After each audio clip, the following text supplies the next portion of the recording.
The billionaire suspects his black maid of stealing, and he follows her through the dark night to a shelter on the edge of town. No guards, no excuses, just shadows hiding secrets with those in need. Her heart races as she slips inside, unaware she's being watched. He came seeking proof of betrayal, ready to confront her. But what he uncovers shatters his assumptions and forces him to question everything. Her loyalty, his own judgment, and the cold life he's built behind walls of wealth. What begins as suspicion transforms into a revelation about purpose, sacrifice, and a kind of love money could never buy. Stay tuned and watch the story unfolds. Julian Hart didn't believe in accidents or in people.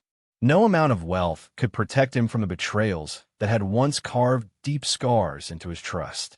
Friends who turned business rivals. Lovers who came for comfort, but left with confidential files.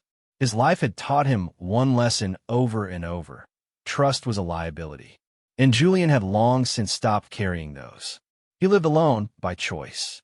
The only constant in his home was his staff, silent, professional, and forgettable. Except for her. Amara Bennett had been working in his home for nearly a year now. She came in 5 days a week, always on time, always neat in appearance. She spoke when spoken to, never lingered, and never brought her problems through the door. Which is why the recent shift didn't sit right with him. Julian noticed it first in the way she glanced at the clock more often, her eyes darting toward her phone on the counter like it might explode at any second. Twice in the same week, she asked to leave early. Each time, she mentioned a family matter, her voice careful but firm. Just a small emergency, she said. My daughter's school, nothing serious. He let it go, but the rhythm of her words felt rehearsed. He began to watch her. It wasn't spying, he told himself that. It was caution. After everything he'd been through, a little suspicion was self-defense. He remembered the assistant who stole trade secrets for a rival. The girlfriend who sweet-talked his passwords out of him. Anyone who came too close always had a motive. Amara may have seemed harmless, but Julian had learned the hard way that appearances meant nothing. Then came a phone call. He hadn't meant to eavesdrop. He'd stepped out of his study to grab a glass of water and paused at the top of the stairs when he heard her voice drifting up from the kitchen. Her tone was low but urgent, the cadence sharp.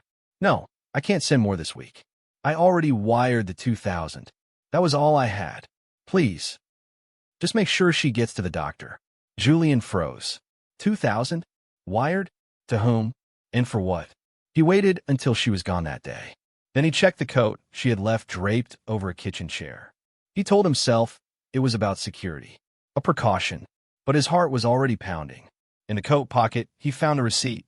$2,000 wired to Atlanta. No explanation. No note. Just a confirmation and a timestamp. He sat with it for a long while, the paper trembling between his fingers. She was hiding something.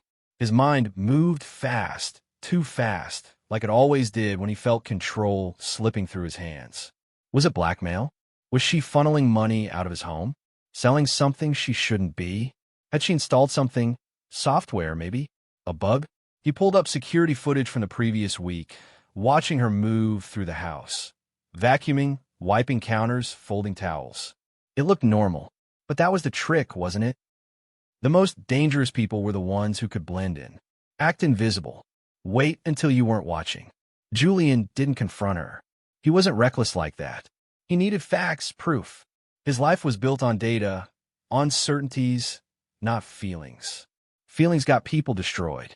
So when Amara texted to say she'd be working late, the following evening, Julian felt the knot in his chest tighten.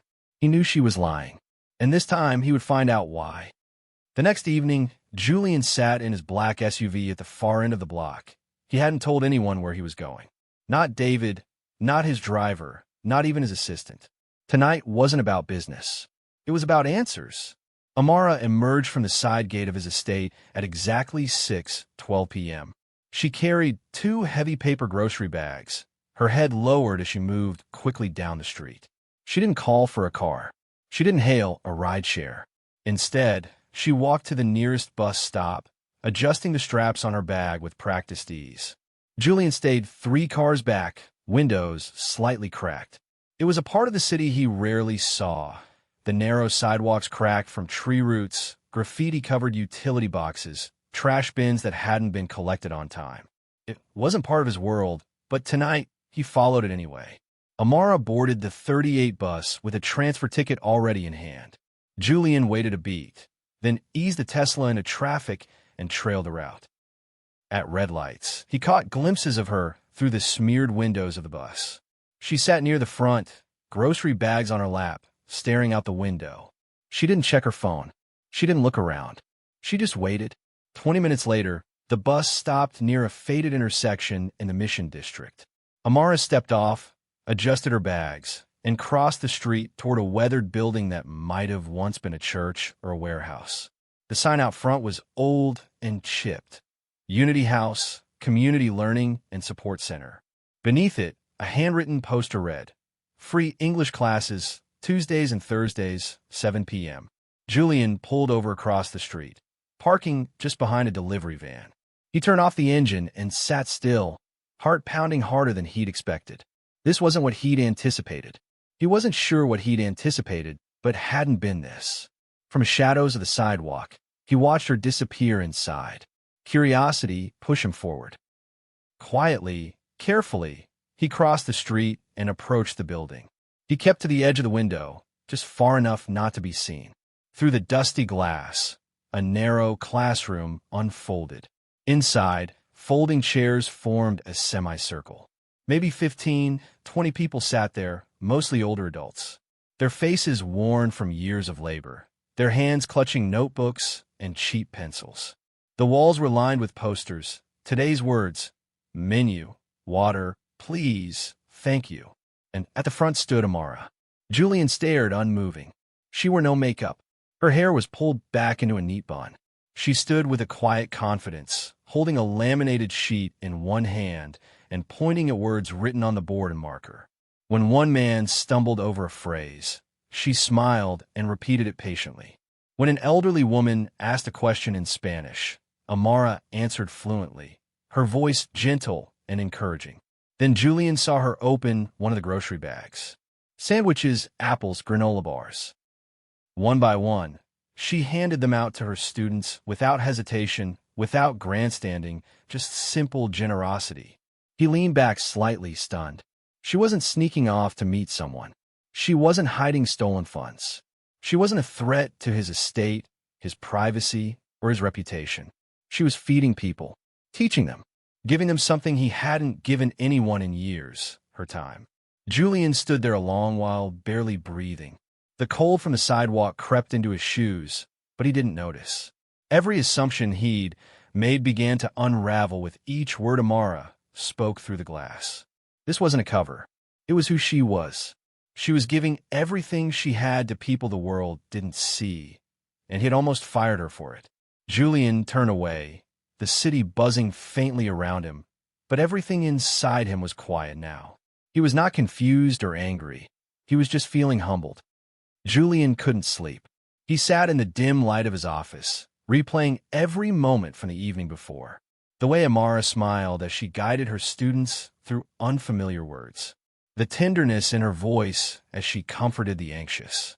The care in every sandwich she laid on the table, as if feeding her own family. The memory hollowed him out. He had followed her expecting deceit. He had practically wanted it, to confirm his suspicions, to keep the walls around his heart justified. But what he saw instead had shaken him.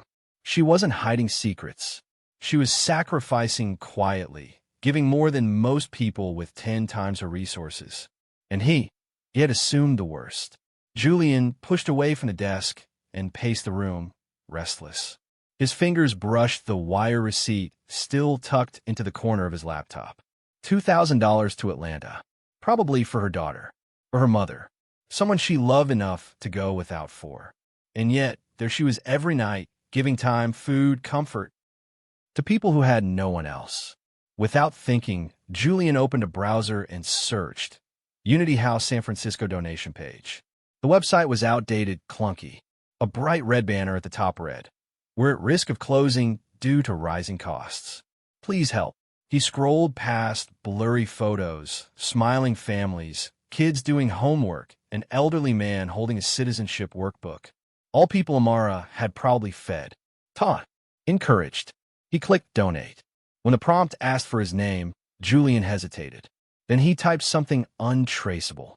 A fake name, a throwaway email address, $25,000. No credit, no acknowledgement. He clicked submit and shut his laptop. A week later, repairs began on the building. The front steps were replaced. New lighting went up. A fresh coat of paint dulled the cracks in the wall. Julian watched it all from his car one evening, parked across the street, unseen. The center was alive again, and Amara still had no idea. At home, things changed. He found reasons to linger when she arrived. Little things. He'd leave his coffee mug near the sink instead of putting it straight into the dishwasher. He'd forget his tablet in the living room just so she need to step into his workspace to return it. At first, their conversations were short, formal.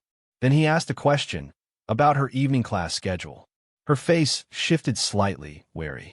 "I teach a couple nights a week," she said, her hands paused mid-fold with a towel. "Just English basics. Helps people who are trying to find work get through daily stuff." He nodded. "That sounds important." She looked at him carefully. "It is." The next day, he asked again, this time about her daughter. And slowly, Amara's walls began to lower. "She's 9, she told him one afternoon, placing fresh flowers in a vase. "Smart as anything. I'm trying to keep her grounded, give her a better start than I had." Julian found himself listening, not with politeness, but with interest. Every word she shared stitched new understanding into the space between them. She spoke about the struggles of single motherhood, the rising cost of school supplies, the nights she spent reading social work textbooks after cleaning his floors. Her dream, she said, was to earn her degree and work full-time at a nonprofit. Not for a paycheck, for change. "I want to help people who've been overlooked their whole lives," she said once while dusting a shelf.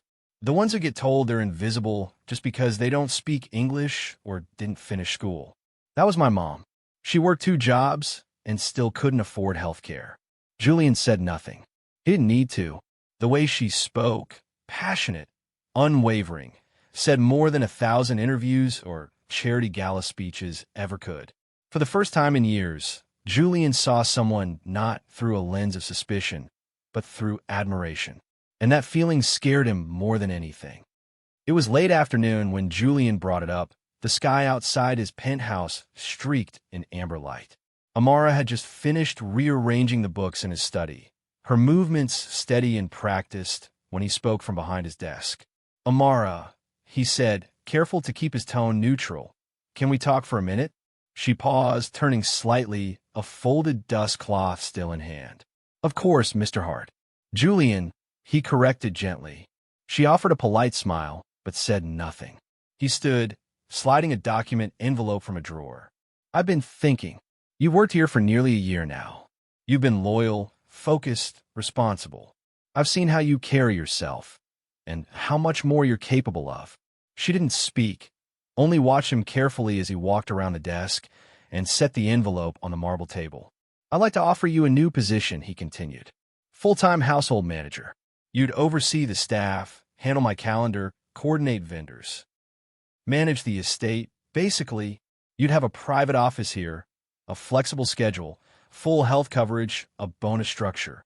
Her fingers tightened slightly around the cloth. "What's the salary?" $200,000 to start. Negotiable. For a long moment, silence sat between them. She looked down at the envelope, then back up at him. "That's generous. You've earned it." Her voice was soft but firm. "Thank you, but I can't accept." Julian blinked. "You can't." "I'm flattered," she added quickly. "Truly. But I didn't take this job to climb ladders. I took it to keep food on my daughter's plate while I finished my degree." "There's flexibility," he said. "You could work around your classes." "I'd be willing to." "It's not about schedule," she interrupted gently. "It's about purpose." He said nothing, so she continued. "My mom used to say there's a difference between surviving and living. Surviving is working to eat. Living is doing something that matters. I've done enough surviving." Julian exhaled slowly. "You don't think this work matters?" "I think it matters to you," she said. And I respect that. But it's not my calling. My calling is helping people like the ones at Unity House. People who don't get offered jobs like this. People who've been told their whole lives that they don't belong. Julian didn't argue. He just nodded, subdued, and moved the envelope back toward himself. I hope that doesn't offend you, she said quietly. Not at all, he replied, and for the first time in a long while, he meant it. I admire it. Her brow lifted slightly. I'm used to people wanting to be near power, he said, a note of self-deprecation slipping through. Money, status, leverage. But you're different. You're chasing something no offer can buy. She didn't respond, but something softened in her expression. From that day forward, things shifted again, but not in the way Julian had expected. They didn't discuss the offer again. He didn't press, and she didn't retreat. Instead, their conversations deepened. What had once been casual pleasantries became shared reflections. Over tea in the mornings, they'd talk about politics, education, the rising cost of childcare. When she found a newspaper article about a successful grassroots immigration program, she left it on his desk with a sticky note, "Thought this might interest you." He started cooking dinner some nights, poorly at first, and asked if she had recommendations for something that wasn't a billionaire's version of food. She laughed, really laughed, and taught him to make fried plantains one Friday night while they listened to old soul records on a sound system. The boundary of employer and employee was still there, unspoken, but it had blurred around the edges. What filled the space instead was mutual respect. Curiosity, something tender that neither of them named. He watched her differently now, not through the lens of suspicion or charity, but as a woman who had carved dignity out of hardship. Her strength humbled him. Her purpose challenged him. And though Julian Hart had never believed in things like fate or transformation, he couldn't deny this simple truth. The more he learned about Amara Bennett, the more he found himself wanting to be the kind of man who deserved her respect, even if he didn't know what to do with that feeling just yet. Julian stood in the hallway outside the sunlit kitchen, holding the truth like a stone in his chest. He'd rehearsed this moment a dozen different ways, some calm, some dramatic, some broken by silence. But none of those versions ever felt quite right. Not when it came to Amara. There were no clean lines with her. No paliste script. Inside, she stood by the window, pouring hot water into a chipped ceramic mug she always brought from home. Her movements were slow, deliberate. The early morning light made her look ethereal, like something grounded in this world, but untouched by it at the same time. He stepped inside. She glanced up. "Morning." "Hey," he said, voice tight. "Got a minute?" She nodded and sat at the small table, sipping her tea. Julian didn't sit. Instead, he pulled the second chair out slowly and placed an envelope on the table between them. Her brows furrowed, but she didn't touch it. "I need to tell you something," he said. The silence that followed wasn't uncomfortable, but it was heavy. "I know about the donation," she said softly, not looking at him. "The first one, to Unity House. I've always wondered who it was." Julian inhaled, exhaled. "It was me." Her head rose slowly, her eyes narrowing. "You? I followed you that night," he admitted, his hands curling slightly into fists at his sides. "I thought you were lying to me. I thought you were, I don't know, hiding something. I didn't trust you, and I was wrong." Amara set her mug down carefully, as if buying time. "So, you followed me, and then gave money to where I volunteer." He nodded once. "Without telling me." "Yes." She stood up, backing away from the table. Her arms folded across her chest. "You made choices for me. Without asking. Without my consent. You showed up in my world, dropped a fortune, and just, watched it unfold. It wasn't about control," Julian said quickly. "It wasn't pity either. I saw what you were doing, how much you were giving, and it wrecked me. I'd assumed the worst about you, and when I realized who you actually were, I didn't know how to fix what I'd done. So I did what I could. You should have told me. I was ashamed." Amara's face softened, but her tone remained steady. "You saved Unity House. I'll never deny that. But, Julian, do you know what it feels like to think you finally earned something, only to find out someone else pulled strings behind the curtain? You turned my pride into a secret." He looked at her fully now, eyes searching hers. I didn't mean to take anything from you. If anything, you gave me back something I thought I lost a long time ago. You show me what integrity looks like, what purpose feels like, what it means to live with heart. That wasn't charity. It was love. Amara's eyes glistened. He took a step closer. You once said you were in love with someone impossible. I know that's not me. You are, she interrupted. He blinked. What? You are that man, she said quietly. I just didn't let myself believe it. Her arms unfolded, and she took a hesitant step toward him. You were the man I didn't dare name. The one who listened to my dreams. The one who cared, even when I thought he didn't. The one who, without saying a word, started seeing me not just as a maid, but as a person. Julian's chest rose and felt like he was surfacing from water. I misjudged you, and I misjudged you, she said. I thought you saw me as someone disposable. Background. But you didn't. You were watching, not to control, but to understand. Weren't you? He nodded. I want to know why I couldn't stop thinking about you. Their silence this time was softer. The tension cracked like frost in the morning sun. Julian reached for her hand across the table. She didn't pull away. What do we do now? He asked, his voice barely more than a whisper. Amara looked down at their joined hands.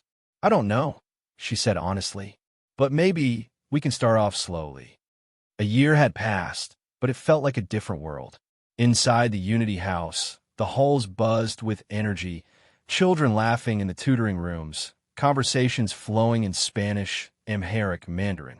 Posters of upcoming citizenship workshops and vocational classes lined the freshly painted walls. A new community kitchen hummed with activity, and the computer lab upstairs offered free tech training 5 days a week. Julian stood at the entrance, his hand resting lightly at the small of Amara's back as she welcomed guests into the newly renovated community center. The morning light caught her smile, the same smile that once taught him how wrong he had been and how right she had always been.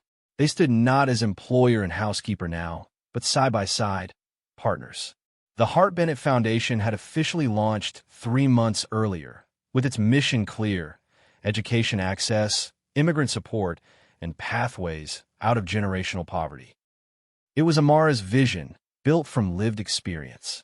Julian brought the funding, the connections, the infrastructure, but the soul of it, every line in the mission statement, belonged to her. As they walked through Unity House together that morning, staff and visitors stopped to greet them, not out of obligation, but with genuine gratitude. You changed everything, someone whispered to Amara. She only shook her head and smiled. We all did. In a quiet moment, Julian found himself staring at the framed photo hung near the lobby, a snapshot from a year ago. The old Unity house, cracked windows, and peeling paint. He remembered that night vividly. The grocery bags, the bus ride, the way he had watched her through dusty glass. Unaware, he was about to unlearn everything he thought he knew. He glanced at Amara now, her laughter echoing through the hallway as she lifted a toddler into her arms, eyes alight with joy. This was the transformation he never saw coming. Sometimes, love doesn't begin with roses or romance. Sometimes, it begins with suspicion, with silence, with a man too guarded to see what stood in front of him. But when trust grows in the soil of truth, when love takes root in purpose, the result is more than affection. If this story touched your heart, like, share, subscribe, and turn on the notification bell for more powerful soul-touching stories that restore faith in humanity.